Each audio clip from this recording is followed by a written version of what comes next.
Então, o senhor passou casos aqui para nós, que é uma rouquidão momentânea.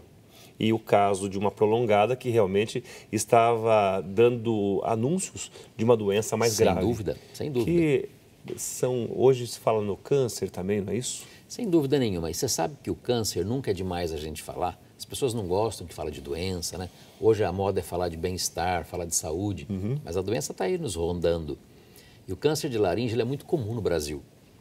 Muito comum, e eu diria que existem estatísticas que dizem que o Brasil é o segundo país do mundo em câncer. E tem alguma coisa genética, alguma coisa de formação, de hábito, de uso? O que avança o Brasil essa estatística? Veja bem, essa pergunta é muito própria. Existe sim, e não é a genética não. Né? É cigarro. Cigarro. Em primeiríssimo lugar. Então eu vou pedir para o senhor falar com os telespectadores que o cigarro é nocivo à laringe. Não há dúvida nenhuma. Há coisas que a medicina já não tem nenhum questionamento, onde a dúvida já desapareceu faz tempo. E o cigarro é uma delas. A gente sabe que a chance de uma pessoa que não fuma ter um câncer de laringe é pequena. Existe, claro que existe, mas é pequena. Mais de 95% dos cânceres de laringe vêm de fumantes. Então é uma situação que pode ser perfeitamente evitada, absolutamente evitada. É uma doença que, se as pessoas não fumassem, ela praticamente não existiria, seria muito rara. Cigarro, mais alguma outra coisa que possa estar agredindo ou fazendo com que nós tenhamos números tão alarmantes assim? Sim, é bebida alcoólica. Bebida alcoólica. E não vai aqui nenhum moralismo nisso, nem contra o cigarro, nem contra a bebida alcoólica, né? Que nós, como médicos, claramente não aconselhamos isso para ninguém, mas não se trata de uma posição moralista. É um fato médico, estatístico. A gente sabe que uma pessoa que fuma, ela tem mais chance de ter, a que bebe também, porém uma pessoa que fume e beba, existe uma potencialização, ou seja, somam-se as agressões possíveis. Quando você fala da pessoa que gosta do tabaco, gosta do cigarro, às vezes ela fica meio assim, de novo. Alguém volta com esse assunto. Se você fala de alguém que bebe, também as pessoas não gostam que pise no calo, mas você sabe bem, e nós sabemos que a gente identifica o fumante e a pessoa que bebe pela voz também. Claro, e veja só, essa questão de cigarro, eu reafirmo isso, não se trata de uma posição moralista minha.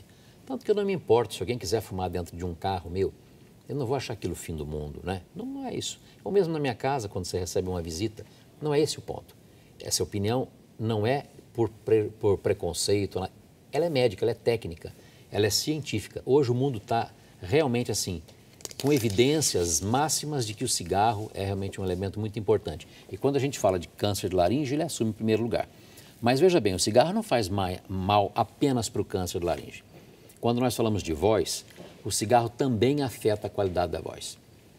Você vê que deve conhecer alguma mulher em torno de 40, 45, 50 anos, que vai ficando com aquela voz grave. Vai ficando. Grave, que no início acham até bonito.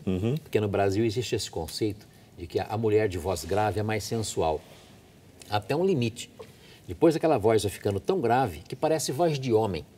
No início, aquilo que elas achavam bonito, vai bem. Até que alguém pega o telefone, liga para a casa delas e pergunta, a sua esposa está? Aí a coisa acorda, elas vão para o médico.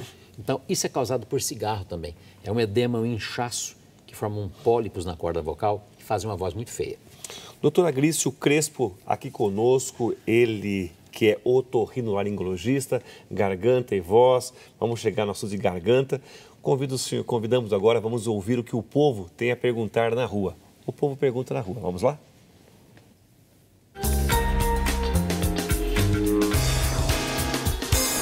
Oi, meu nome é Jailson.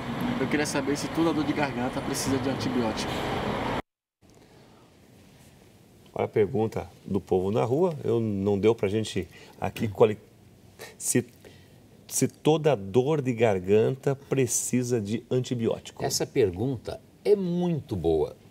Ela é muito boa e muito difícil de responder. Pelo seguinte, é claro, né, que toda dor de garganta não precisa de antibiótico. Eu digo mais ainda. A maioria das dores de garganta não precisa de antibiótico. Em números, mais de 80% não vai precisar de antibiótico. Você precisa de um antibiótico quando a infecção é bacteriana. Ela é causada por uma bactéria. Se não for, se for uma dor de garganta por uma irritação, não adianta antibiótico, não deve usar. Se for por uma infecção por vírus, que é o mais comum, também não adianta antibiótico, ele é até prejudicial. E essa pergunta é muito importante porque o Brasil é um país onde se usa antibiótico para qualquer coisa. Se usa antibiótico para febre, como se ele fosse antitérmico, e ele não é antitérmico. E a consequência do uso errado é que o dia que for necessário ele não vai fazer efeito. E aquelas bactérias adquiriram resistência aqui. Então não é. E realmente quem vai saber se precisa do antibiótico ou não é o médico, não é o farmacêutico, não é o balconista da farmácia, não é a vizinha, não é a comadre. Porque mesmo o médico olhando, examinando, às vezes ele fica em dúvida, isso aqui é uma infecção por vírus ou bactéria? E a melhor coisa, quando essa dúvida se estabelece, às vezes é o tempo. É observar aquele paciente mais um dia, 2, 3, dá o seu telefone, o paciente te retorna, do que você prescrever um antibiótico que custa caro e é prejudicial à saúde quando ele não tem uma indicação correta. Programa Vida e Saúde aqui na sua rede Século XXI. Nosso convidado, Dr. Agrício Crespo, ele que é otorrinolaringologista, tema Garganta e Voz. Queremos a sua participação, convido você a ligar para cá, 0 operadora 19 3871 9620 ou por meio do e-mail, até combinou aqui, vidaesaude@rs21.com.br. O programa bom é assim mesmo, passa rápido. Vamos sair para um breve intervalo e voltamos já. Aguardamos você.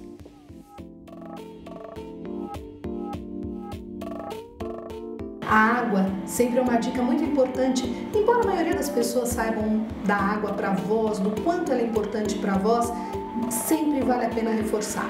Água em temperatura ambiente é bom para o corpo todo, vai ser saudável para a sua voz, embora ela não passe no meio das pregas vocais, que é sempre bom deixar isso frisado, ela hidrata toda a região. Então você vai ter um funcionamento mais adequado em relação àquilo que a sua laringe, que é onde estão as pregas vocais, vão propiciar para uma boa fonação. Água em temperatura ambiente, golinhos no decorrer do dia, 1,5 litro pelo menos. Faz bem para o corpo todo e para a sua voz também.